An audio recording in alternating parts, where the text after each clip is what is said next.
Western Michigan University dorm haunt. I graduated from Western Michigan University in 2007. I stayed in French Hall for both my sophomore and junior year. My roommate and I stayed in room 143 for those 2 years, and we didn't really notice anything funny until towards the end of both of our second semesters junior and senior year. It started off with small things, objects suddenly getting out of place in the room, scratches on the door at odd times of the night, the door occasionally closing by itself. Granted, there is a door that leads to the outside and it could have been the wind, but still. Sometimes Kevin occasionally mentioned that he thought he heard someone else in our suite mate's room that didn't sound like either of them. All of this sounds pretty basic and could be anything, but on the last night before I went home for the summer, something odd happened at 3 o'clock in the morning. I looked down from my lofted bed. I thought I saw the back of a figure in old professor clothing.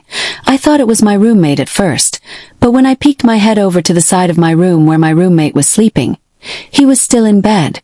When I looked back, the figure was gone. I'm typing this to see if anyone recently has had anything odd happen to them at 143 French or any of the other rooms on that floor. The group down the hall also mentioned seeing a person in professor's clothes walking down the hallway at late hours. Maybe it was just someone who worked in the building or a student playing a prank. 2 dead children. My now ex-husband and I had just moved into a beautiful new 3-bedroom home. We had to upgrade because we had just gotten custody of his 2 children. Our son was 10 and our daughter was 8 when they came to us. We did not allow smoking in our home because of them, so we went out back to the patio to smoke. One night about 11 p.m. I came into the house from the back door. When you walk into the back door you can see straight through our bedroom, into the kitchen and through to the living room. It was a school night, and I had sent the kids to bed hours before. The TV was on in the living room, and I could clearly see both of the kids sitting in the dark kitchen, watching TV from the kitchen table.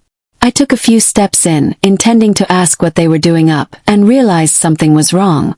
For one, the little girl's hair was not the curly mop that our little one's was. It was straight as a pin and tied back with a blue bow. For another, the boy was much smaller than our son, and his hair was also straight and dark brown, not bright red.